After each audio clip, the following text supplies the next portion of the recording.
I have stood a great many posts in my years at Harrowgate, and I have learned that a castle does not shout its secrets. It whispers them.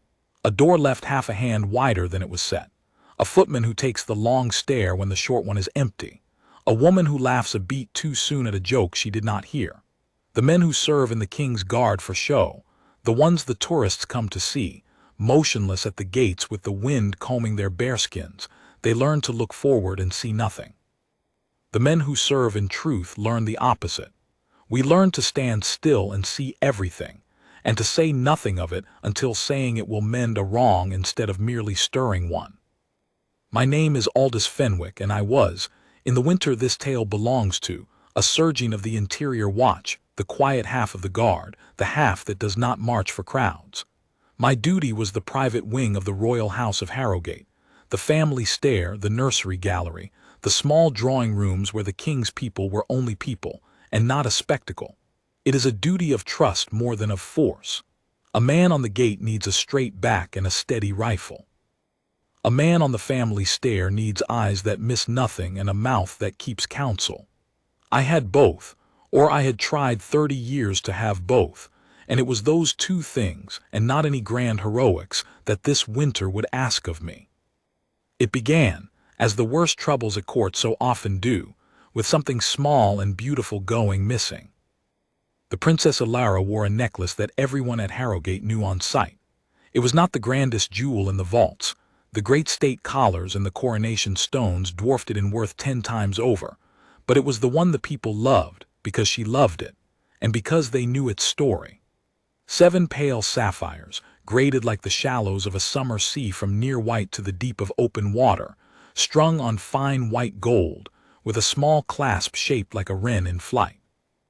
It had belonged to the late Queen Isolde, the king's first wife, the beloved dead Crown Prince Rowan's own mother. Isolde had worn it to the prince's christening. On her deathbed she had pressed it into Elara's hands, though Elara was then only a bride of 2 years, and said, so the household told it, keep the small blue birds. They carried me home more than the crowns ever did. From that day it was Elara's, and Elara wore it not on the great state days but on the ordinary ones, a christening, a child's birthday, a quiet supper, the days that were in the family's private grammar, the ones that mattered. So when it went missing, it did not go missing like a jewel. It went missing like a person. I was on the family stair the evening it happened, though I did not know yet that anything had happened. It was the eve of the little Prince Bram's 6th birthday, and the private wing had that particular warmth a castle only gets when the children are up past their hour and no one has the heart to send them down. There had been a small supper, the crown prince and princess, their 3, a scattering of the household, and because the king wished the family whole, the Queen Consort Morwenna and her people as well. I will come to Morwenna. For now it is enough to say that she was the king's 2nd wife, that she had married him 3 years after Isolde's death, and that the private wing was warmer when her wing of it was empty.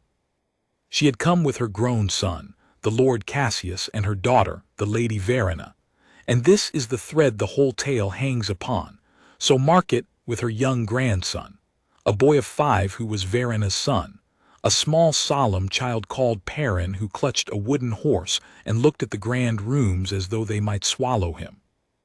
I remember the boy because I remember thinking, that first evening, that he was the only one of Morwenna's household who seemed to belong to himself. The Lord Cassius wore the rooms like a coat 2 sizes too large and kept touching things, the gilt, the frames, the spines of books he would never read, as if pricing them. The Lady Verena watched her mother for cues the way a musician watches a conductor. But the boy Perrin only stood by the tall window with his wooden horse and watched the snow, and when the little Prince Bram, whose birthday it nearly was, and who had the deep unguarded friendliness of a 6-year-old who has never been taught to be afraid of anyone, crossed the room and offered him a sugared almond, Perrin took it and offered his horse in return, and the 2 of them sat under the window and were, for an hour, simply 2 small boys and a wooden horse, indifferent to every crown and title in the room. I have thought since that, if the grown people of that room had been half so honest as those 2 children, there would have been no tale to tell. The supper ended late. The Princess Elara went to see her own three-to-bed Malin, who was 9 and grave and read too much. Torin, who was 11 and had lately decided he was too old for a great many things and was wrong about most of them. And Bram, the birthday boy, who had reached the wall-eyed, overtired stage of a child who does not want the day to end. I stood my post on the stair and heard them go up, and heard the ordinary music of a family closing a day, a laugh, a soft scold, a door, and I remember it because it was the last ordinary sound before the trouble, and one always remembers afterward the last ordinary sound. It was perhaps an hour later, when the wing had gone quiet and the great house had begun the long exhale of a castle settling for the night, that the princess came back down the stair. She came alone, and she came quickly, and I knew before she reached the bottom step that something was wrong, because the Princess Elara did not move quickly. She was a woman of great stillness. It was one of the reasons the people loved her, that unhurried grace, and to see her come down a stair with her hand at her throat, and her face gone pale was to see a bell rung in a silent house. "Serjeant Fenwick," she said, and her voice was level because she was who she was, but there was a thread pulled tight in it. "Has anyone come down this stair since I went up?" "No one, your highness," I said. "Only yourself. May I ask what is wrong?" Her hand was still at her throat, and I understood then, because I had eyes in 30 years, what the hand was reaching for and not finding. "The necklace," she said. "Queen Isolde's necklace, the sapphires. I wore them at supper. You saw me wear them at supper." "I did, your highness." I had. She had worn them at supper as she wore them always on the days that mattered, and the eve of a child's birthday was such a day. "I took them off in my rooms to help Bram wash," she said, "and I laid them on the dressing table as I always do in the small dish, and now I have gone back for them and the dish is empty." She said it very evenly, and only because I had known her for years did I hear how much it cost her to say it evenly. "They are not fallen behind the table," I looked. "They are not caught in the cloth," I looked. "They are simply gone, Serjeant, in the space of an hour from a room in the private wing with the household abed, and I would tell myself I had misremembered, that I never wore them tonight at all except that you saw me. So tell me I saw them too. Tell me I am not losing my wits along with the last thing my husband's mother left in this world." "You are not losing your wits, your highness," I said. "You wore them at supper. I marked the little wren clasp when you turned your head, and no one has come down this stair." I said that last part carefully, and she was quick enough to hear the care in it. No one had come down this stair. But the private wing has more than one stair, and I had been standing at the foot of only one of them. "Then I would ask a thing of you," she said, "and I would ask it quietly, because I do not yet know what it is I am asking, and until I do I would not have it be a matter of the whole castle." She looked at me the way people look at a man when they have decided to trust him with something they cannot yet name. "You are said to be the one who finds things. Lord Cassius called you the castle's terrier once, and did not mean it kindly, and I have never forgotten it, because it was the truest thing that idle man ever said. Find this thing, Serjeant. Find it before it becomes a story, because a thing like this in a house like this does not stay a lost necklace. By morning it will be a thief, and by noon the thief will have a name, whether that name is the true one or not." She was right, of course. She was righter than she knew, and I will spend the rest of this telling showing you how right she was. But standing on the stair that night, I only bowed my head and said, "I will find it, your highness, but I will ask you for 2 things in return, and I will ask them plainly." "Ask." "The first is time. A thing like this wants to be solved slowly. If we go loud tonight, turn out the servants, search the trunks, set the whole wing against itself, we will find a scapegoat by dawn and never the truth. Give me the quiet and I will give you the truth. It will take longer. It may take days. But it will be true, and a true finding cannot be unfound." "You have the quiet," she said, "and the second thing." The second, I said, is harder. When I find where those sapphires have gone, and I will, you may not like the road they took to get there. In a house like this, Your Highness, a lost thing is rarely lost by accident. It is placed asterisk, and it is placed where its finding will do harm.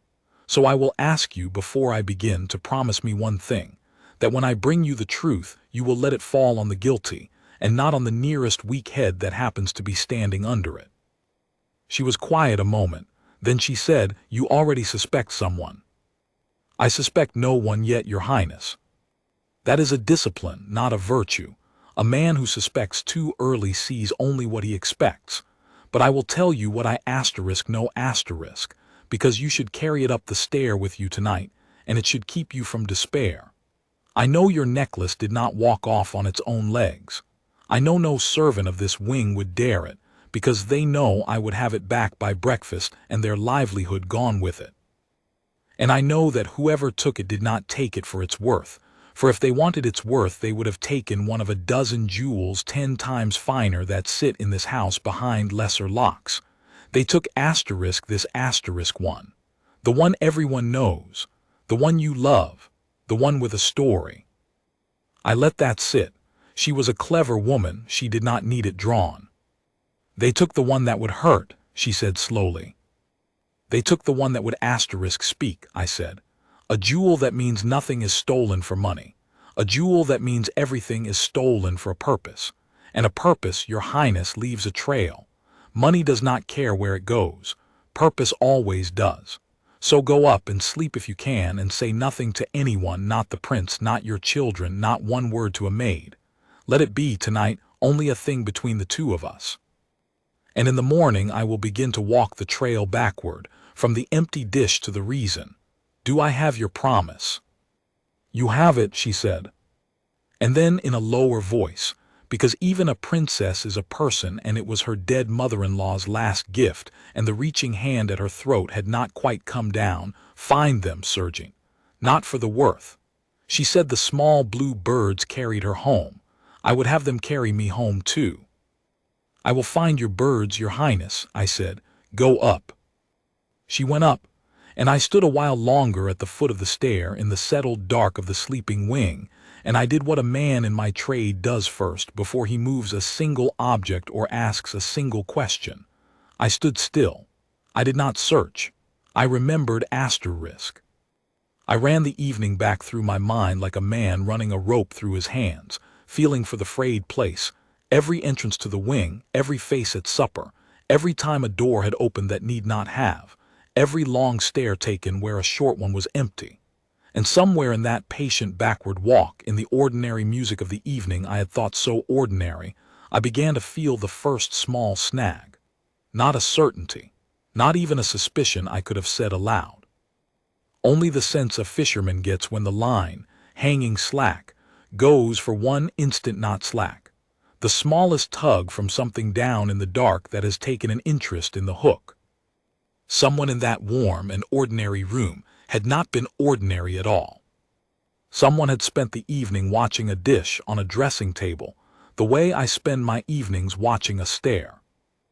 I did not know yet who, but I had begun, and when Aldous Fenwick begins, the castle may whisper all it likes. Sooner or later I hear it.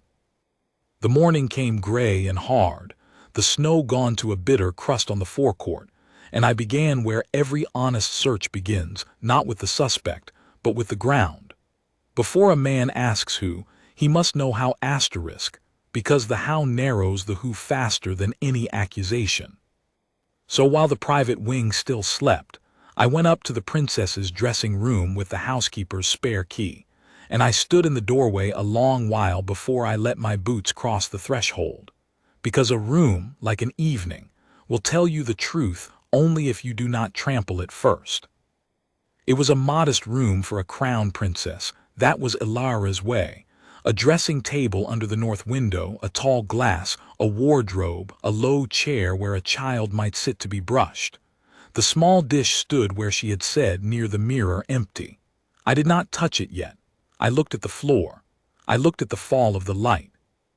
I looked at the dust, for there is always dust, even in a castle, even in a princess's room. a fine gray breath of it that settles in the night on every flat thing and holds, if you have the eyes for it, the record of every hand that has passed. And on the dressing table, in that faint gray record, I read the first true sentence of the tale. There were two clean places on that table. One was the round, clean ring where the dish had been lifted and set down again. That was Elara's own hand, taking off the necklace, laying it in the dish. But beside it was a second clean place, a smear the length of a small palm, dragged, as though a hand had been laid flat on the table and drawn toward the dish and away again. A hand that did not belong to the tidy taking off of a necklace. A reaching hand. A low hand, for it was near the table's edge, at the height a person would touch if they were not tall, or if they were bent, or if they were small. I stood over that smear a long time, and I confess that the first name the smear put into my head was a name I did not want, and I made myself set it down again, because a man who takes the first name the dust offers him is no better than the crowd that will hang the nearest weak head by noon. But I marked it. And I said nothing, and I went to find out how a low-reaching hand had come to be in the princess's dressing room in the 1 hour of the one evening. The sapphires lay unguarded in a dish. That was the how beginning to answer, the who would take longer. But the castle had whispered, and I had heard the first word of it, and I went down the cold stair into the waking house with the whole of the trail still ahead of me. And for the first time since the princess came down with her hand at her throat, the certain feeling that I was already on it. Now I must tell you about the Queen Consort Morwenna, because you cannot understand the shape of what was placed until you understand the hand I had begun to suspect of placing it. And I want you to understand it slowly, the way I did, and not to arrive at her the way the castle would have arrived at her, with a torch and a rope. That is precisely the arrival she was counting on. It was, in the end, the whole of her design that someone should be caught quickly and loudly, and I have never in my life felt so strong a duty to move slowly. Morwenna had married the king 3 years after Isolde died, and the marriage was, by every measure the court used, a good one. She was the widow of a northern lord, well-born, handsome in a cold, clear way, and she had brought the king what the court said an aging king wanted after a long grief: a firm hand at his side, a manager of the household, a woman who would run the great machine of the palace so that he could reign without the tiresome business of it. And run it she did. Within a year the household accounts answered to her, the appointments passed through her, the king's diary was hers to fill, and the servants had learned to fear a cold word from the queen consort more than a hot one from anyone else. She was very able. I will grant her that across the whole of this telling, she was one of the ablest people I ever watched, and it was a grief to watch so much ability bent to so small a purpose. For here was the small purpose. Morwenna had a son, the Lord Cassius, from her first marriage, and a daughter, the Lady Verena, and by the plain law of the realm neither of them was anything. Cassius was a lord by courtesy and a spender by nature. Deep in debts, the king had twice quietly settled and would not settle a third time. Verena had married beneath the family's hopes and been widowed young, and had come home with her small son Perrin and no fortune to speak of. The crown, the estates, the great jewels, the name that would outlast them all, every particle of it flowed to Isolde's blood, to Crown Prince Rowan, and past him to his 3 children, to grave little Malin and stubborn Torin and open-hearted Bram. Morwenna's people would inherit the courtesy of the court and nothing else. She had married a king and made herself the second most powerful person in the realm, and she had done it, and it had bought her family exactly nothing that would last, and I believe that arithmetic sat in her like a stone she could not swallow and could not spit out. So she had begun, in the small ways an able person begins, to reach for the late queen's things. I had watched it for 2 years from the quiet half of the guard, the way you watch weather. First it was the estate, Isolde's private lands at Renmere, willed to Rowan, which Morwenna's stewards began to administer until Rowan's own men and a plain word from the king put a stop to it. Then it was the jewels, and inventory of the vaults that somehow proposed to reclassify half the late Queen's personal pieces as crown property, to be worn by the reigning Queen Consort, which was to say by Morwenna, which quiet lawyering the warden of the household unwound thread by thread. Then it was smaller things and stranger. A horse Isolde had loved that Morwenna tried to gift to Cassius.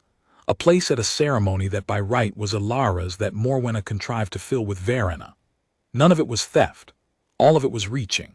And each time the reach was checked, it was checked coolly and cleanly, and Morwenna would smile her cold, clear smile and say she had only wished to be useful asterisk. And the king, who loved peace in his old age more than he loved being right, would let it lie. I tell you all this so you will understand two things. The first is that Morwenna wanted the late Queen's beloved things, not their worth, their meaning, with a hunger that had grown, over 2 checked years, into something colder and more patient than hunger. The second is that Morwenna had learned, over those same 2 years, that she could not simply asterisk take the late Queen's things. Every open reach was caught. So if she still meant to have them, and a woman does not stop wanting a thing merely because she has been told she cannot have it, often she only stops wanting it openly, she would have to stop reaching in the open. She would have to find a way to make the late Queen's things come to her hand, while another hand took the blame for the taking. And the most beloved of all the late Queen's things, the one the whole realm knew, the one that carried the most meaning per grain of its small weight, was 7 pale sapphires and a wren clasp in a dish on the Princess Elara's table. I did not have all of that clear on the gray morning I stood over the smear in the dust. I want to be honest about what I knew and when. On that morning I had a low-reaching hand, a stolen jewel chosen for its meaning and not its worth, and 2 years of watching a cold, clear woman reach again and again for exactly the kind of thing that had just been taken. That is not proof. A man who calls that proof is a fool, and a dangerous one. But it is a asterisk direction asterisk, and a search, like a march, is nothing without a direction. So I turned my face toward the Queen Consort's wing of the household, and I began, very quietly, to walk. The first thing I did was the last thing an impatient man would do, nothing that looked like anything. I did not go to Morwenna's rooms. I did not question her servants. I went instead to the one man in the castle who knew where every soul in the private wing had been the evening before, and who owed no loyalty to any faction, because his loyalty was to the doors themselves. The warden of the household, old Gareth Ashcombe, who had kept the keys of Harrogate for 40 years, and had taught me most of what I knew about standing still and seeing everything. "You've the look," Ashcombe said, when I found him in his little room off the kitchen court with his ledgers and his tea. "The terrier look. What's been taken?" I trusted Ashcombe with the whole of it, because a search wants at least one man at your back who cannot be fooled and cannot be bought, and in 40 years no one had managed either with Gareth Ashcombe.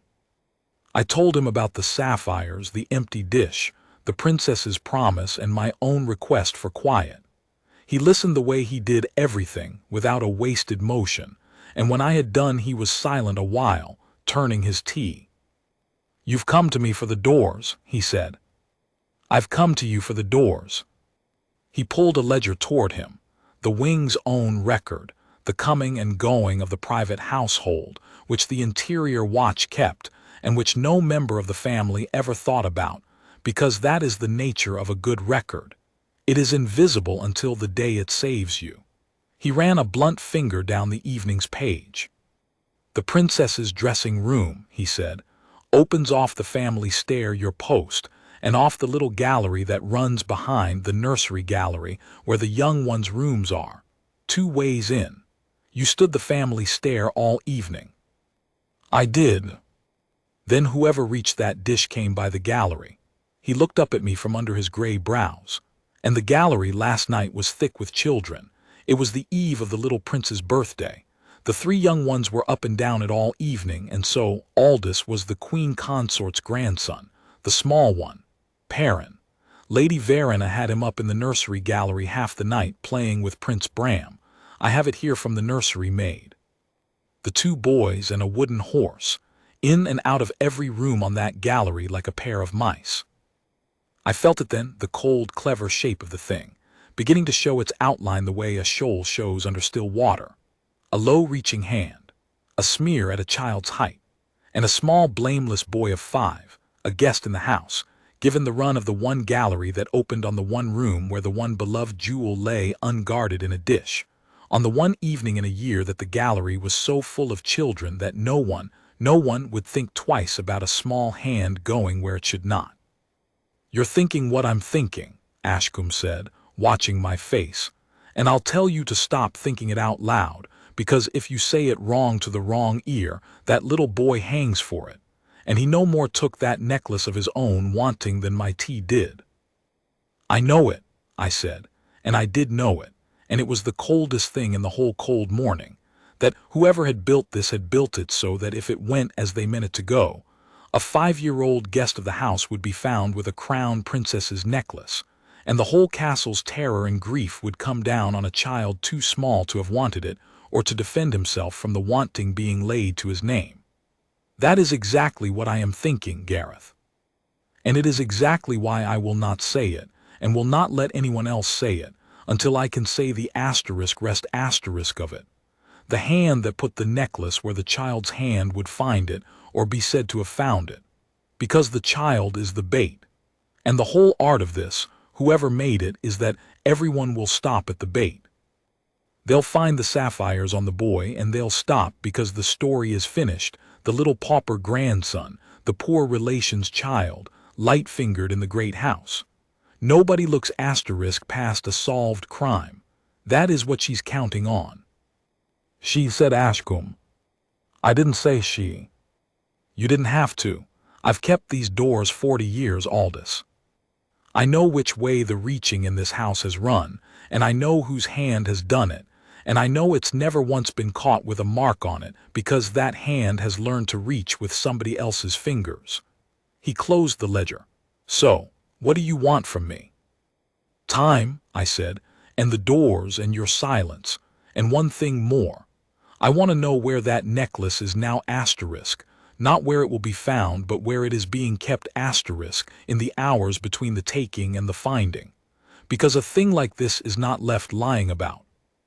It is placed with care, and it is placed late so that it is found fresh and clean at the chosen hour, most likely just before the whole household is gathered, so the finding can be public and terrible.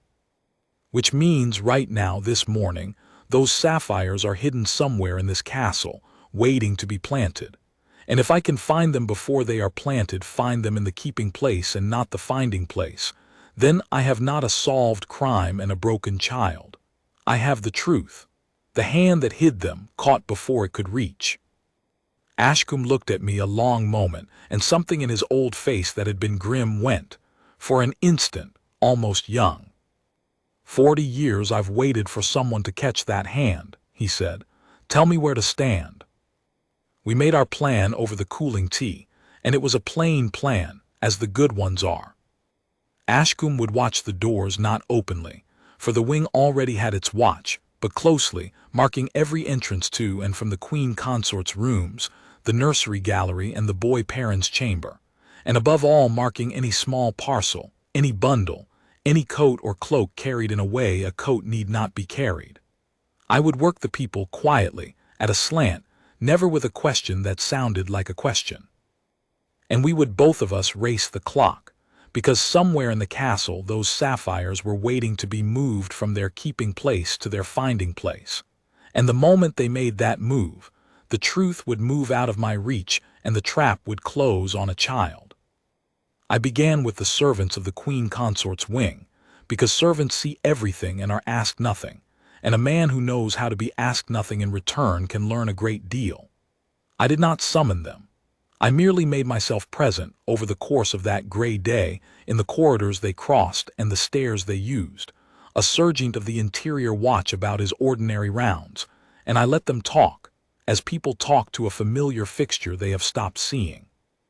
And in the drift of their talk I gathered small stones, and I began to build.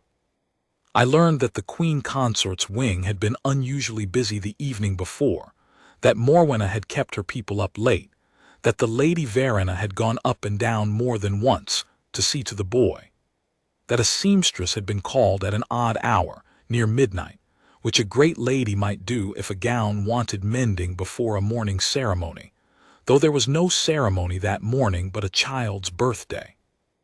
I learned that the Lord Cassius had been in a temper, that a footman had drawn a decanter and been snapped at for it, that a letter had come for Cassius the day before that had left him gray. Debts, I thought. His third settlement refused, the king's patience at last spent. A man drowning in his own spending, and a mother who would do a great deal to keep her son afloat, and a beloved jewel loose in a dish one gallery away. The stones were beginning to sit together. And I learned the smallest stone of all, and the one that turned out to weigh the most. The nursery maid, a plain kind girl called Nan who had charge of the young ones and had been made to help mind Perrin as well, told me, not knowing she told me anything, that the Lady Verena had done a strange, sweet thing the night before. She had come up very late after the boys were meant to be sleeping and had woken Perrin gently and had changed his coat. Taken off the little gray coat he had worn all evening and dressed him in a fine new blue one, a better one, for the birthday tomorrow, Verena had said, so the little man looks his best at the prince's party. And she had taken the old gray coat away with her. Kind of her, weren't it, said Nan, her with nothing, and she goes and puts him in a coat that must have cost, wanted him to look as fine as the young princes at the party. I thought it was kind. It was very thoughtful, I said, and I kept my face a familiar fixture's face, and inside me the last stones dropped into place with a sound like a lock going home. A coat changed at midnight. A finer coat brought new, put on a small boy for a party the next day where the whole household would be gathered. And the old coat carried away, but no, I thought, walking on with my familiar fixture's face, that is not it, that is a step too clever and one too many. They did not put the jewel in the old coat and carry it off, for then the jewel walks away from the party, and the whole art is to have it add the party, found on the child before the assembled house. So it was the new coat. The fine blue coat brought in from outside the wing, made ready in secret by a seamstress called near midnight, a coat with something sewn into its lining, or slipped into a pocket seam, or hidden in its hem, waiting to be found there tomorrow, at the party before them all, on a small blameless boy who had been dressed in his finest, and told he looked a proper little lord. That was the finding place. Not a drawer, not a chest, a garment on the bait himself, so that the discovery could be as public and as pitiless as a discovery can be. And it would be discovered, I did not doubt, by some contrivance that would seem an accident. The boy would run to show a new pocket, or a thread would catch, or likeliest of all, the Queen Consort herself would notice, before the whole gathered family, that the poor relation's child had something bright at his collar, and would draw it out with a great show of horror. And there, before the king and the crown prince and the princess with her hand at her throat, would dangle Isolde's sapphires from the coat of Verena's son. And the story would be finished in that instant. The pauper grandson, the light-fingered child of the poor cold branch of the house. And in the grief and the scandal of it, no one would ask how a 5-year-old had opened a dish in a room he had visited once, or why the reaching hand in the dust had been so small, or what a seamstress had been doing in the Queen Consort's wing at midnight. The bait would be swallowed whole, and the hook, the cold, clever hand that had bent the whole evening to this end, would slip away clean, and would have, at the last, exactly what she wanted. The late Queen's most beloved thing brought low, its story turned from a christening gift into a scandal, and her own rival branch of the house shamed by a theft laid at its youngest and most defenseless door. It was, I will say it plainly, the cruelest thing I ever uncovered in the quiet half of the guard.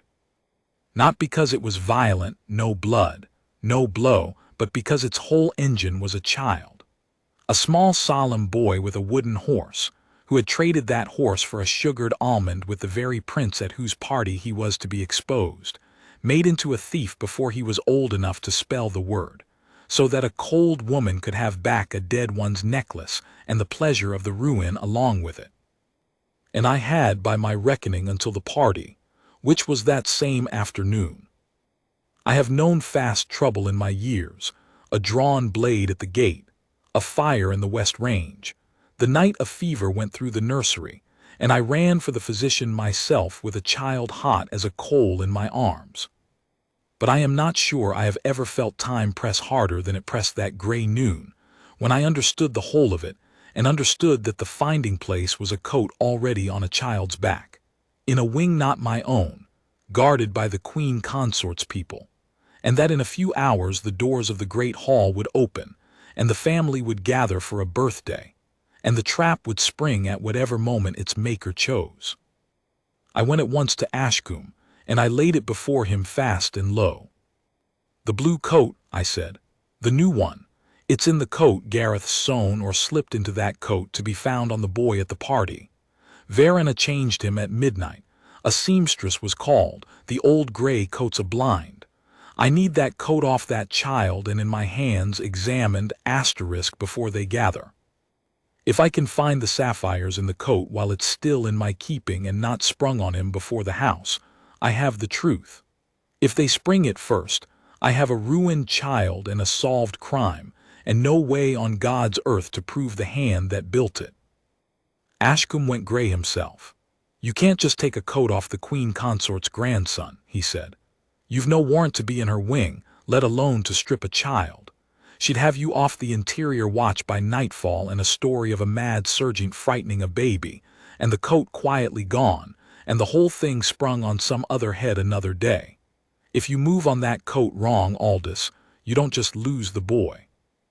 You lose the *proof*, and you lose your standing to ever find it again, and she wins twice." He was right. It was the trap within the trap. To save the child from being caught with the necklace, I had to get the necklace off him, but any move that got the necklace off him, made by a guard in the Queen Consort's own wing without authority, would look exactly like a guard * planting or stealing a jewel, and would hand Morwenna a fresh and better story than the one she had. She had built it so that the very act of unmasking her would look like the crime. I could not go to the coat.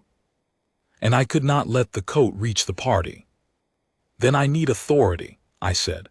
"I need someone whose word runs in that wing, who can put his hand on that coat and not be gainsaid. And I need him to do it quietly, believing me, before the doors open, on nothing but the word of the castle's terrier and a smear in the dust." "There's one man," Ashcombe said slowly, "one only, whose word runs everywhere in this house and who'd move on a thing like this without turning it into a war. But you know what it costs to go to him. You go to the Crown Prince with this and you're wrong, and it's you they'll break, not her. And you go to him and you're * right. You set the heir of the realm against the Queen Consort at his own son's birthday in front of the king. That's not a lost necklace any more, Aldous. That's the house of Harrogate at war with itself, and you the man who lit it." "I know what it costs," I said, and I did. I stood in that little room off the kitchen court with the whole gray weight of it on me, the child, the coat, the clock, the cold, clever woman, the king who loved peace, the prince I was about to hand a fire, and I understood that the quiet half of the guard had asked of me, at last, the one thing it always saves for the end. Not force, not even wit, courage. The plain, unglamorous courage to be right out loud, to a great person, at the worst possible moment, on nothing but what I had seen and reasoned in the dust. "Then go and be right," said Gareth Ashcombe, "and be right * fast *. The doors open in 3 hours." I did not go straight to the Crown Prince. I went first, in the little time I had, to make my case unbreakable, because a man does not walk into a fire carrying nothing but his belief. Belief is what gets a sergeant broken. Evidence is what gets a child saved. And I had still only a smear in the dust and a chain of quiet talk, and against that stood the Queen Consort of the realm, who could unmake me with a raised eyebrow.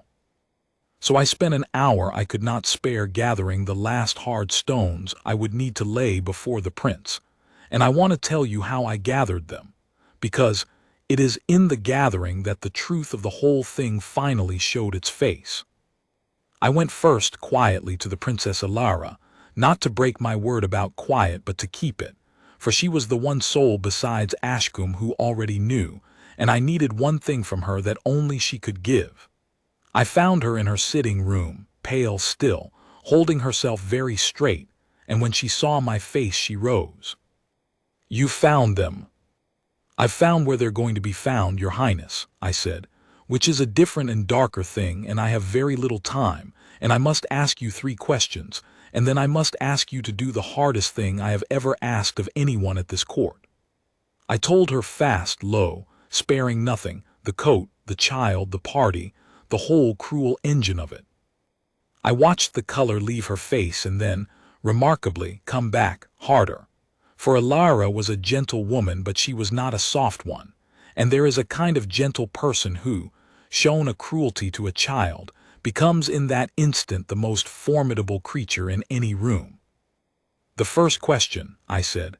"Last night at supper, did you take the necklace off in front of anyone, or was it only when you went up alone to see to Bram?" She thought. "Only when I went up. I wore it all through supper. I took it off in my room, alone with Bram, and laid it in the dish, and then Bram and I were at the washstand, and Nan came for him, and I went down with them and never thought of it again until I went back up." "So no one at supper saw you remove it?" "No one could know for certain it was in that dish in that hour unless—" I stopped, because the shape of it turned once more and showed a new face. "Unless someone watched you go up. Unless someone was on the gallery that hour with eyes on your open door. Your Highness, the second question. The boy Perrin and your Bram, were they playing on the nursery gallery when you took Bram up to wash?" "They were. Verena had them up there. They ran in and out." Her hand went to her throat again, the old reaching. "Sergeant, you're not saying the child saw me lay it down?" "I'm saying the child was placed where he would be near it, and near you, and near the open door, at the one hour it lay unguarded, by a hand that meant him to be exactly there, so that when the sapphires were found on him tomorrow, there would be 100 small true facts to make it hang together. He was on the gallery. He was near the room. He could have wandered in. Every witness would say so, in perfect honesty, and every honest word would drive the nail. That is the horror of it, Your Highness. It is built almost entirely out of true things arranged into a lie." I drew breath. "The third question, and forgive it. Do you believe that child took your necklace?" "No," she said at once, and I loved her for the speed of it. "He's 5, Sergeant. He traded a wooden horse for a sweet and gave my Bram the bigger half. He didn't creep into my room and rob me. Some grown hand did this and pointed it at a baby." "Then here is the hardest thing," I said. "When the family gathers this afternoon, I need you to do nothing, to wear no sign on your face, to greet the Queen Consort and her son and her daughter and the little boy in his fine new coat, exactly as you would on any birthday. Because if she sees on your face that you know, or that you've begun to search, she'll change her hour, she'll spring the coat early, or not at all today, and slip the trap to some other day when I've no thread to pull. Our whole hope is that she thinks it's still her secret. Can you sit at that party, Your Highness, knowing what's sewn into that child's coat and what it's meant to do to your dead mother-in-law's memory, and smile?" She was quiet a long moment. Then she said in a voice I have never forgotten, "I have smiled through worse to protect a child, Sergeant. I will smile through this. Go and do your part, and I will do mine, and God help her if you are right." I went from her to the warden's ledger one more time, and to the seamstress, a frightened, honest woman who had indeed been called to the Queen Consort's wing near midnight, and who, when I asked her not what she had done, but only whether she had been kept late and by whom, gave me, in her nervous eagerness to be helpful, the plain fact that she had been set to a small close bit of stitching hemwork on a child's blue coat by the Lady Verena, who stood over her the whole while and took the coat away herself the moment it was done, and would not let her fold it. A seamstress who mends a hem does not have the garment snatched from her hands unfolded. A seamstress who has just sewn something into a lining does. I had my last hard stone, and I had, by then, perhaps 2 hours. So I went at last to the Crown Prince Rowan, and I will tell you honestly that my mouth was dry as I went, because Ashcombe had said the truth. To be wrong before the heir was to be broken, and to be right before him was to hand him a fire at his own son's feast, and there was no third door.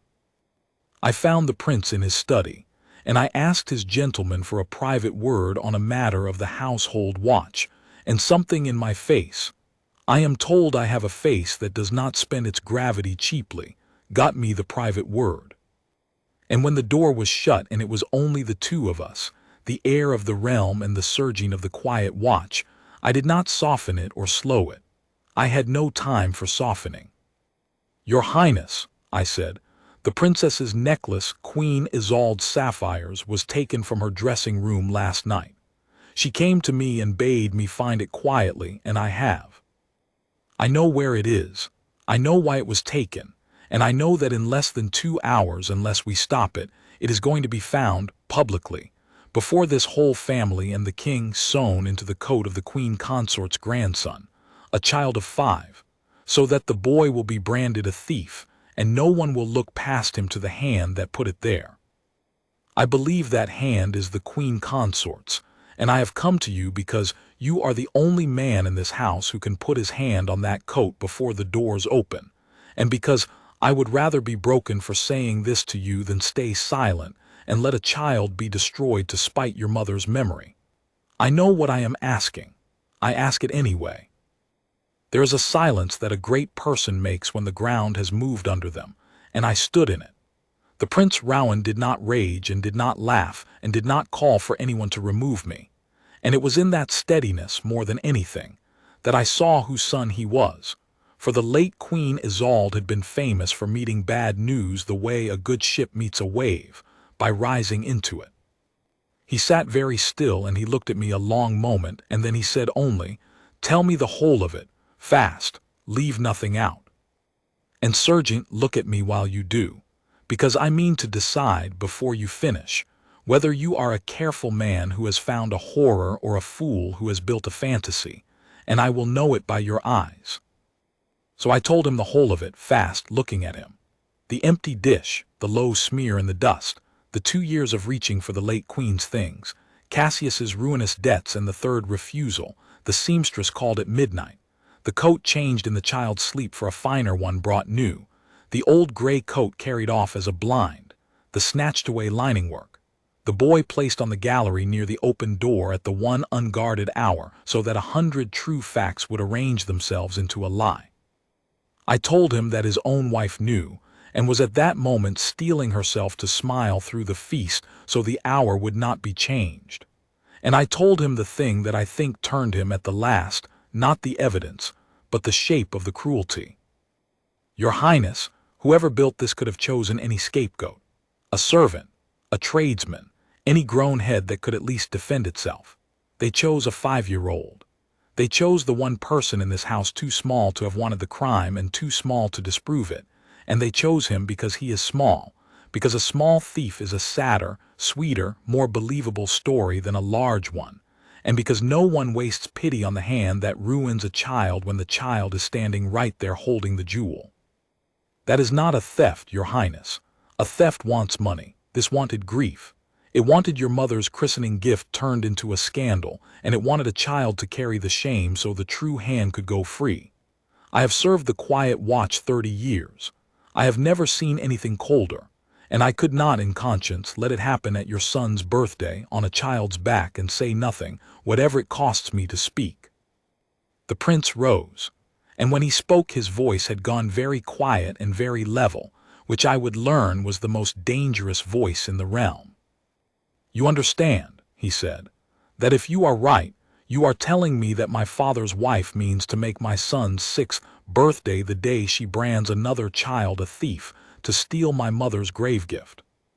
And that if you are wrong, I am about to accuse the Queen Consort of the realm, before the king, of a monstrous thing, on the word of a serjeant and a smudge of dust. I understand it entirely, Your Highness. Then understand this in return, said Crown Prince Rowan. I am not going to accuse her, not on your word and not on mine, and not on a smudge of dust, because you are right that it is built out of true things, and true things arranged against you will hang an innocent man as surely as a guilty one, and I will not have this house's answer to a false accusation be a second false accusation. We are not going to accuse anyone. He crossed to the window and looked out at the gray forecourt, and when he turned back there was something in his face that was pure Isolde, that rising into the wave. We are going to find.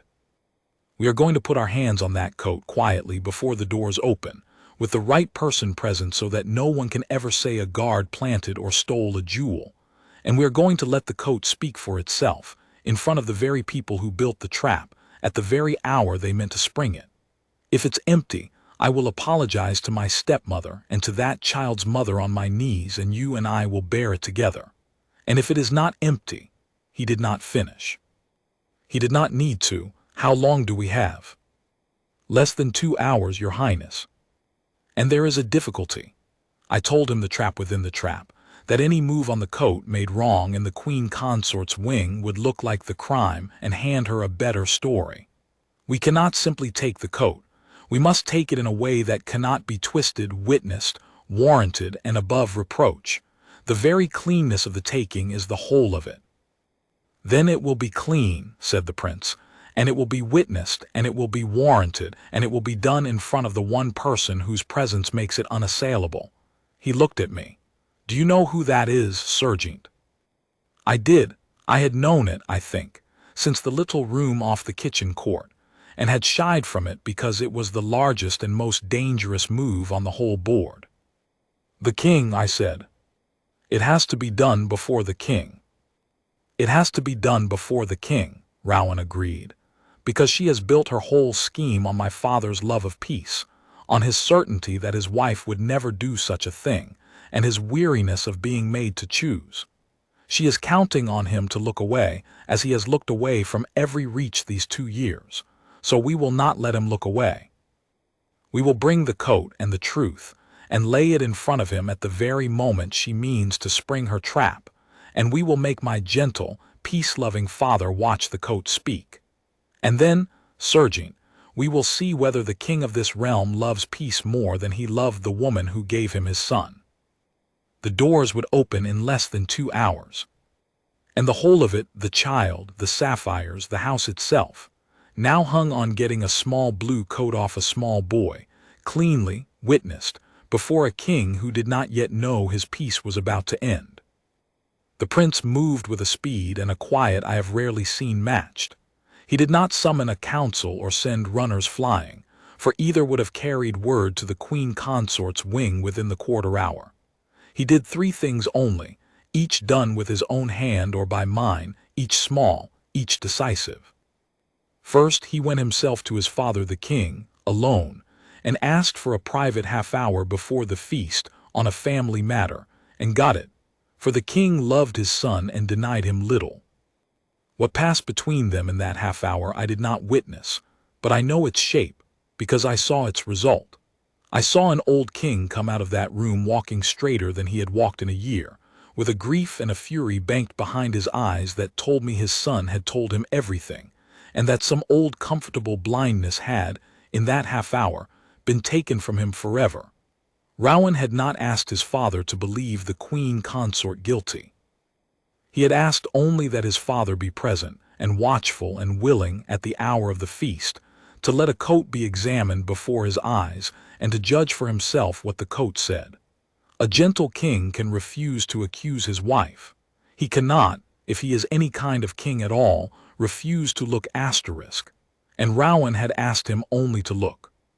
Second, the prince sent for the warden Gareth Ashcombe, and had him draw up in his own 40-year steady hand a plain warrant of household inquiry, the dry, ancient instrument by which the warden of the household may, in the matter of a missing item of the royal person, examine any garment or effect within the private wing, in the presence of the owner's household and a witness of rank. It is a thing of no drama and enormous weight. With that warrant in Ashcombe's keeping, No hand that touched the coat could be called a thief's, for the touching was lawful, witnessed, and recorded before it began. The cleanness the prince had promised was written down and sealed. Third, and this was the prince's own stroke, and I have always thought it the wisest thing done that day. He made certain the boy himself would be safe. He sent a quiet word to the nursery by Nan, that at the feast the young Prince Bram and his small guest Perrin were to be kept together and near the Princess Elara, under her own eye, and were on no account to be scolded, seized, or made a spectacle of, whatever should occur by anyone of any rank. Whatever happens in that hall, Rowan told me, lo, that child does not learn today that grown people made him a weapon. He is 5. He came to my son's birthday. He will leave it having had a birthday. The truth is for the grown to bear, not him. I have served many masters. I have loved few of them. In that sentence, I began to love the man who would one day be my king. And then the doors opened, and we went into the feast, and the trap and the springing of it came on at last. The great family hall of Harrogate is a warm room for all its grandeur, a long fire, tall windows going blue with the winter dusk, a table laid for a child's birthday with more sweets than scents. The king sat at its head, the crown prince and princess Elara to his right, their 3 about them, male and grave in a green gown, Torrin pretending he did not care about the cake, and Bram, the birthday boy, lit up like a small sun. And to the king's left, the Queen Consort Morwenna, cool and handsome and perfectly composed, with the Lord Cassius beside her wearing his too large coat manner and a face the color of tallow, and the Lady Verena, and held by Verena's hand, in a fine new blue coat brushed and buttoned to the throat, the small solemn boy Perrin, clutching his wooden horse, looking at the great warm room exactly as he had looked at it the night before, as though it might swallow him. I stood my post at the wall, a fixture, seeing everything. Ashcombe stood at the door with the warrant folded in his coat. Elara smiled and was radiant and gave no sign, God bless her, none at all. And the king, who had come in walking straight, sat and watched his wife with an old man's patient face and eyes that had stopped being blind.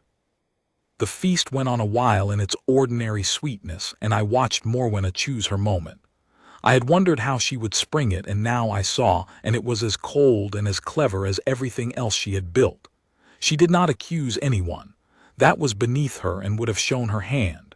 She noticed. Midway through the cutting of the cake, when the whole table's eyes were on little Bram and his knife, the Queen Consort leaned to her grandson with a grandmother's fond smile and said, in a voice pitched to carry just far enough, Perrin, my love, whatever have you got there? You're all crooked at the collar. Come, let me straighten you. And her long white hand went to the child's fine blue coat, to the collar, to the very place a small hidden thing would have been sewn, and I understood that she meant to find it herself. Before them all, with a mother's, a grandmother's show of horror, so that the discovery would seem to fall on her own house and out of her own tender hands, which is the oldest trick of the false accuser, to let the trap seem to close on herself first, so that no one dreams she set it. Her fingers found the collar. Her face began, on the instant, its practice turned toward horror. And the Crown Prince Rowan said, quite quietly, into the warm room without rising, don't. It was one word. It fell into the hall like a stone into a well, and everything stopped. The knife stopped over the cake. The Queen Consort's hand stopped at the child's collar. Every face turned.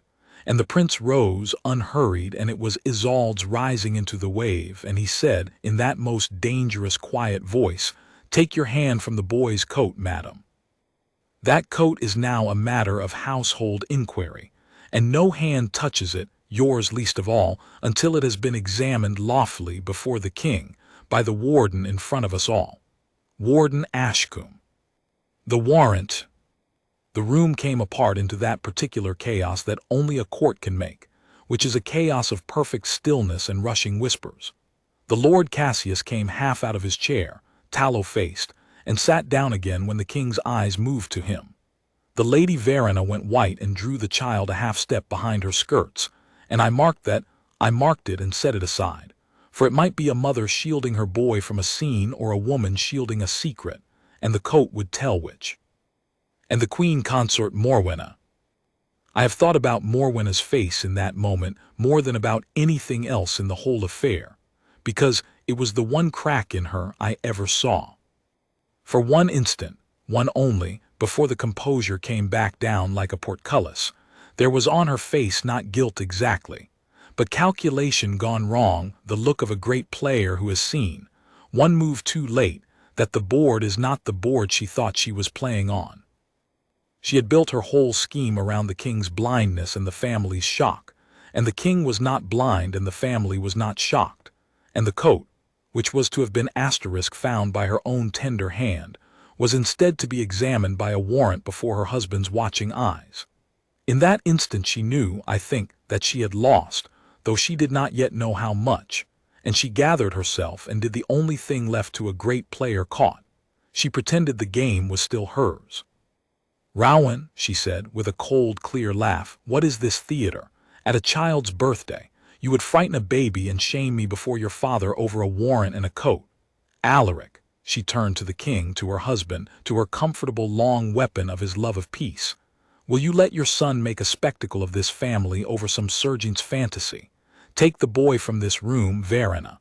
I'll not have him used in his uncle's mad." "No one leaves this room," said the king. They were the first words the old king had spoken, and they were not loud, and they stopped Morwenna's mouth as her own hand had been stopped at the collar. He had risen too now, the king, straight, as he had come in, and he looked down the long warm table at the woman he had married in his grief, and there was in his old face the most terrible thing I saw that day, worse than Morwenna's crack, worse than the child's bewilderment. There was the face of a man who has decided, at last and against his whole loving grain, to look asterisk. "Warden," said King Alaric, "you have a lawful warrant of household inquiry drawn and sealed." "I have, sire," said Gareth Ashcombe, and unfolded it, and read its dry ancient words into the silent hall, and they fell on the room with the weight of 40 years of honest doors. "Then execute it," said the king, "here now before me.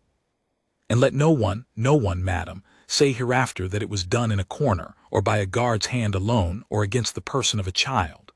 The Princess Elara will hold the boy. Nan the nursery maid will remove the coat, for hers are the hands that dressed him, and no one can call them false.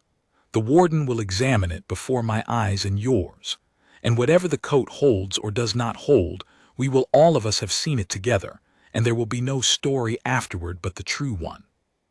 He looked at his wife. "You wish this family gathered to see a thing found, Morwenna, so do I. Let us all see it together." And so it was done, and I want you to see how it was done, because the asterisk manner of it was the whole answer to the cruelty, the very opposite of what Morwenna had built.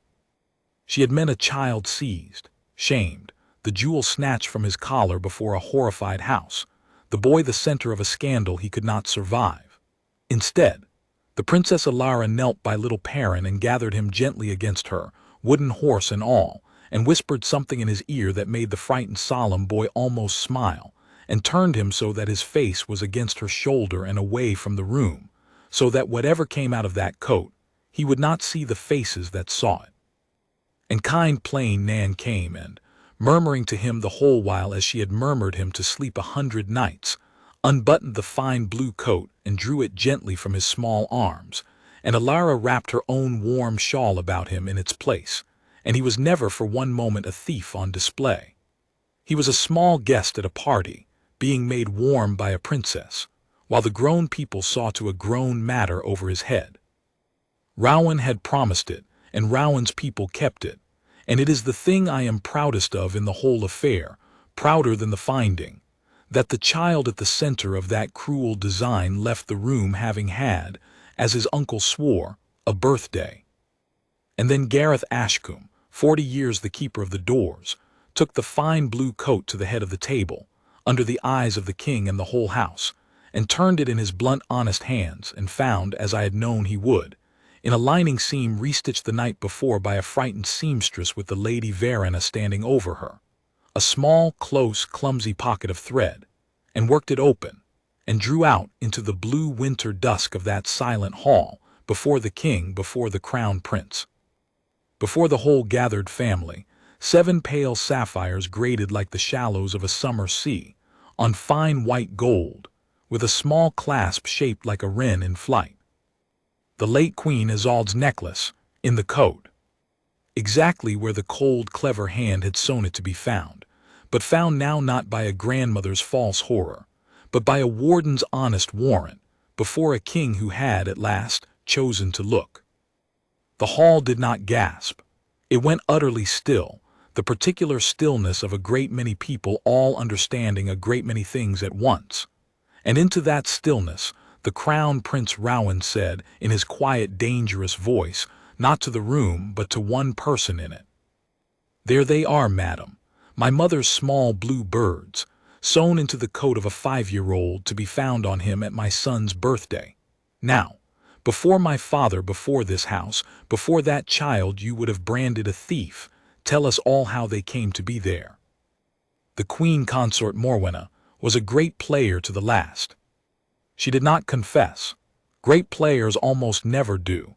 Confession is for those who still believe honesty might save them, and she believed in nothing of the kind.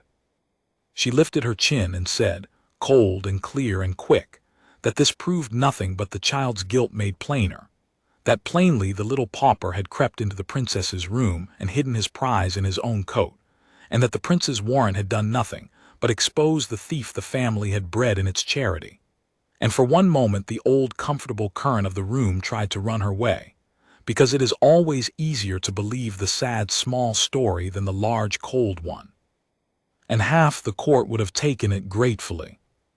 But I had spent 30 years learning to be right out loud at the worst moment, and this was the moment, and the prince had given me leave with a glance, and so I spoke, a serjeant, into a hall of the great, because the truth had no one else's voice to use.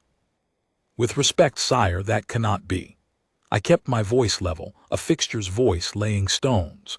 "The coat those sapphires were sewn into was not on that boy's back when the necklace went missing. It was brought new from outside this wing and put on him at midnight, hours after the theft, in his sleep, in exchange for the gray coat he'd worn all evening, by the Lady Verana's own hand, witnessed by the nursery maid. A 5-year-old thief who hides his prize in a coat he will not be given until midnight is not a thief. He is a story someone wrote. The lining that necklace came out of was stitched shut near midnight by a seamstress the Lady Verana called and stood over and would not let fold the finished work.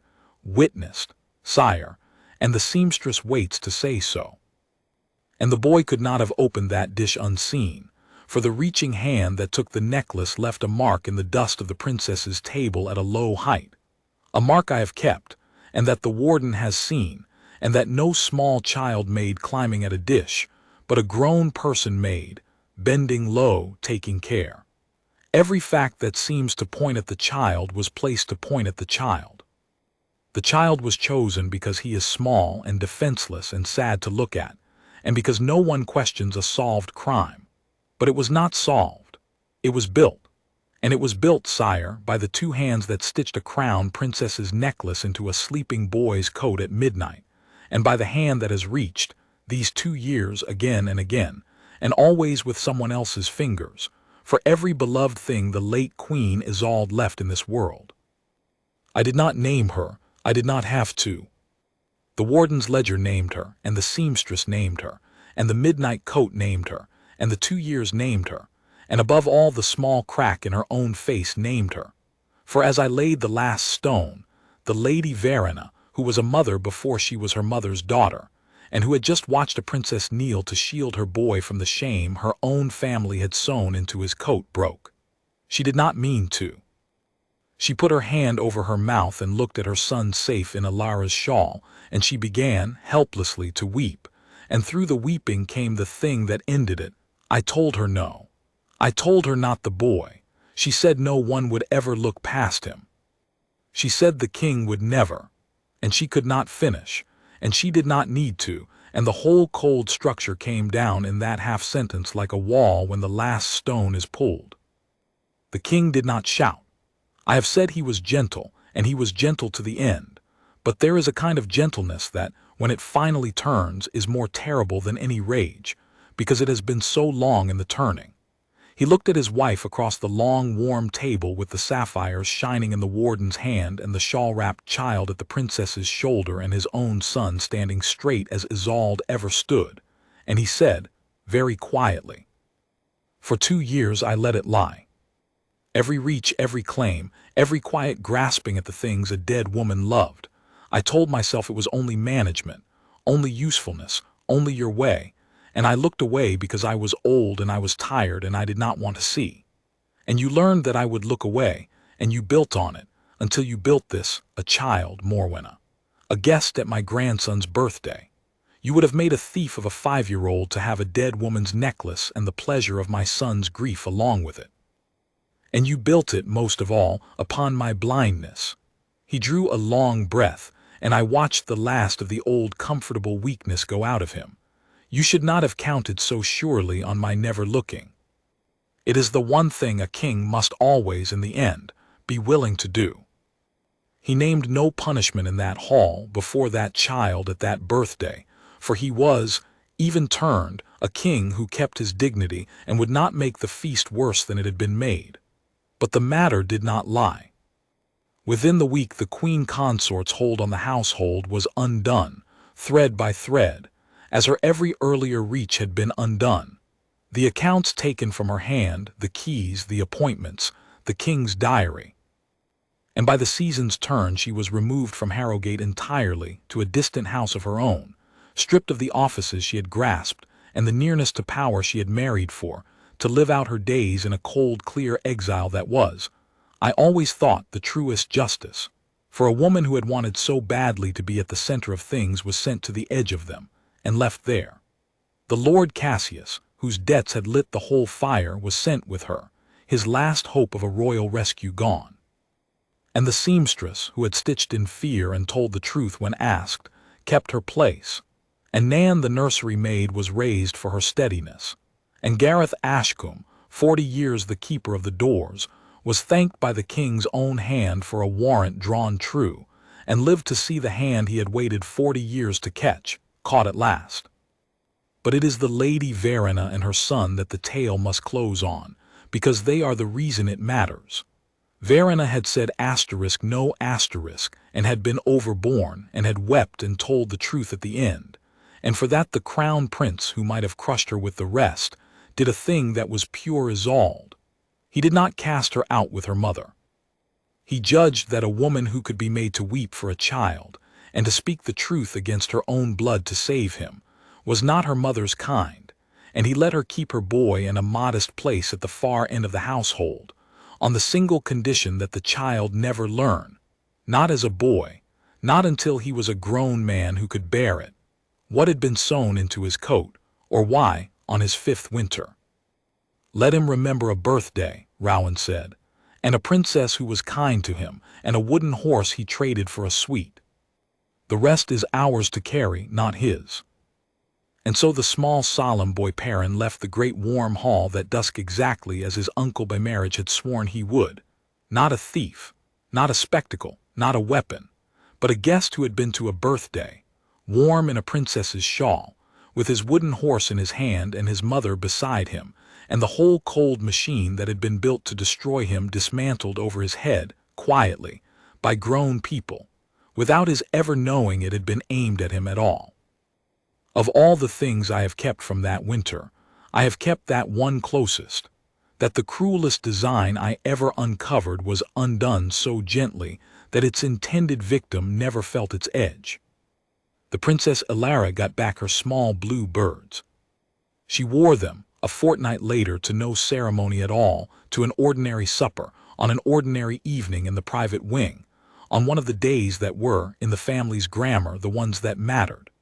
And she found me at my post on the family stair as she went up, and she stopped and touched the little wren clasp at her throat and said, "You kept your promise, Serjeant. You let it fall on the guilty, and not on the nearest weak head." "Your Highness kept the harder one," I said. "You smiled through the feast, knowing what was in the coat. If you had not, she would have changed her hour, and I would have had nothing but dust."